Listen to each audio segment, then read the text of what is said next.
Hey everybody, Donna McElvaney back again. So I'd already just did our first video cooking, and that was what we made. And it's just over there sitting. That is our paleo version of minestrone. So now we are gearing up to do our second dish today of cooking. So what my husband does is, if you need to grab stuff, go ahead. He usually makes up several different dishes at one time. So this is another one that he's gonna do. And instead of doing a soup, a lot of times he'll make a couple soups at once. But this time we are making coconut curry chicken is what it's called. Correct. So I will let him take over. Okay. Like I said before, we use coconut oil in our dishes. It's a solid at room temperature, so you just kind of work it together. I'm just using enough to saute some vegetables in it. So that's about 2 tablespoons. I like coconut oil because at high temperature it doesn't break down or burn. It's very healthy oil, so we use it almost exclusively on high temperature things.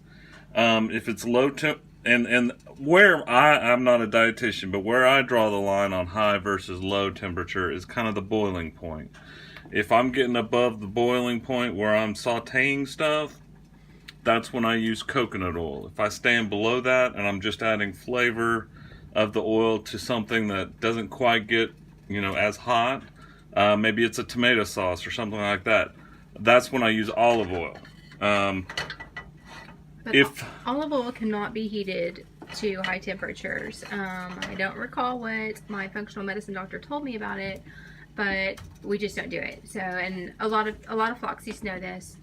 And other oils like vegetable oils and stuff are very, very unhealthy for you. So that's why we have switched exclusively to coconut oil. And now we're gonna add some aromatic vegetables. I choose for this dish things that have a little bit of crunch to them. So that's celery, onion, and bell pepper. We're just going to toss those in and let them start to cook. And like I always do when I add vegetables in, I go ahead and salt them. That helps release the moisture out of the vegetables. And they go ahead and release a lot of flavor into what you're cooking. Now, as I said in my other video as well, if you can't do nightshades, if you can't do bell peppers or something, then that's okay. You can just omit that. You don't have to throw out the entire recipe over one certain ingredient. Just change it up to the way that you can eat it and to what you can eat. So this is another one of my favorite dishes too. And if you're familiar with my crochet videos, I talked a lot about fluoroquinolone toxicity and being damaged by an antibiotic called Levaquin. There's several in that class of antibiotics. So these have really helped me to heal and to recover and to get better.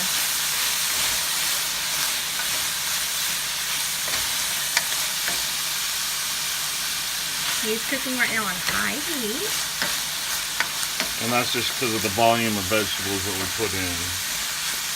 So how many vegetables was this? So this was about a medium-sized onion, a couple sticks of celery, stalks, not sticks, and a medium bell pepper. Okay, so it's about the same as what we had done in our paleo minestrone soup. So we're going to let these soften up just a little bit. And this isn't going to be in a lot. This is kind of like the base to a lot of the dishes that he made. Since I had to stick to a lot of vegetables, and like we do a lot of chicken, so you only have like a handful of stuff that you can really work with. So he's come up with a lot of different recipes to throw together to give us some variety in it, because it can get monotonous. But thankfully, he's a chef, and he's come up with a lot of good stuff and a lot of good foods to eat, and so wanted to share that with all of you guys.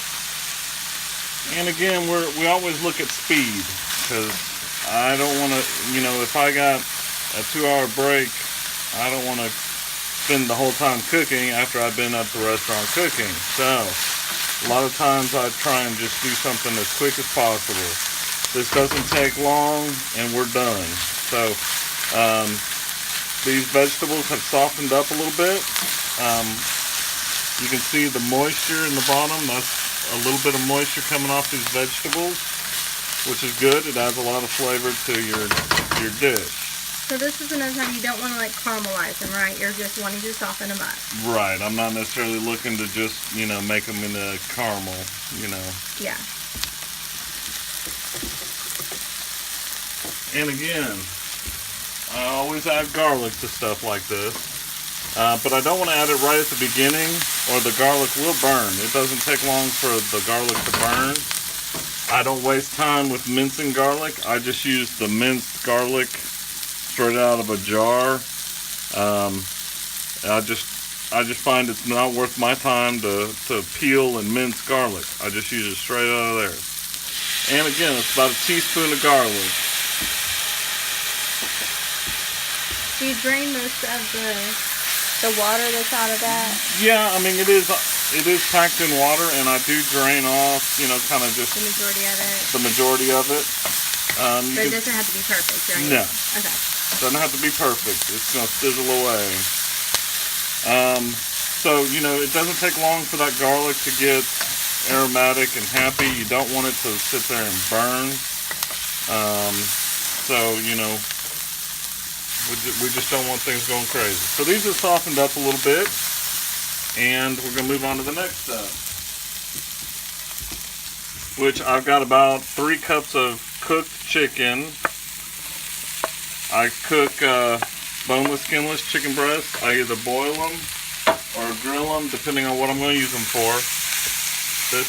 And these are just the chicken breasts from like Walmart. We don't buy organic, all that stuff because it is expensive and it just doesn't work with our budget. So would it be great if we could do that? Sure, it would be great if we could do that, but we can't. So we don't. But we've been doing this. This is a diet that we've been on, and it's working great for me, praise God. So. All right, I'm going to throw in now some coconut milk, and I'll show you the can here in just a second. It always looks thick and gross and like you've done something wrong, especially in the wintertime. So, don't freak out. It's going to be a little thick at times. That's okay. Now, we don't want this super hot at this point. This is just coconut milk. I'll take it, Alright, so this is just full fat canned coconut milk. No sugar added. Yes. Oh, really? Do some of them have sugar added? Yes, there are some that have sugar added. Okay.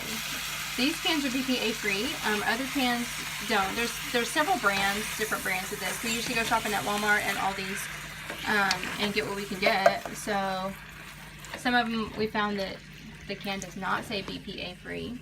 We try to be as healthy as possible too. So he's just stirring that in now. Now the coconut milk, the full fat coconut milk, is part of the Wahls protocol. She actually suggests a lot of coconut milk like every day. Okay, I'm adding some curry powder. Now it's an Indian dish, Indian food. You'll find it in the spice aisle. Don't be scared of the curry. It's really good. Don't be scared of it. It's not super spicy. It's got a really hearty taste to it. It's just, you put it in there and you'll smell it right away. So we're adding, about a teaspoon or so. I don't know, that looked like a lot. It looks like a lot when you're shaking it straight out of the can. And I know I should use this measuring spoons, but hey, Start out with a teaspoon of it and go from there is what I would suggest. It's tasty though. So we're just heating this through, letting that curry get happy. The last step is...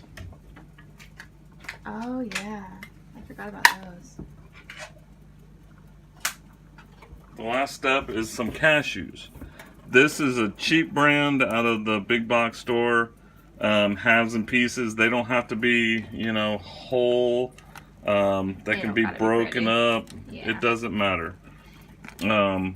So, you know, I think this was $2 for the can, so it's not bad. I'm using about half this can, which is going to be about, oh look, half a cup or so, maybe a little more, maybe 3/4 of a cup. They're just half the can, you said? It's a little more than half that can, but Okay. it's about 3/4 of a cup, whatever brand you can find. These were salted and roasted, so you know that. Take that into account when you're thinking of your spices. You don't want to add a lot of salt to your dishes when you're going to add a salty ingredient. So you don't want to double up on the salt because you added some salted nuts to it. And that's it, gang. That was easy. Yeah, this one it's super good. It's kind of rich too. It's really good though. It's got a lot of great flavor in it. Really good. So that was 2 of the big chicken breasts. Makes about 3 cups. Cut up like that. And you did the bell pepper, onion, celery, garlic, curry, coconut milk, cashews, and salt. Really easy, really quick. Yeah. Takes no time. You're eating. And it's ready to eat. Like, it's not like the soup that has to go and sit now. This is ready to go. That's right. Okay.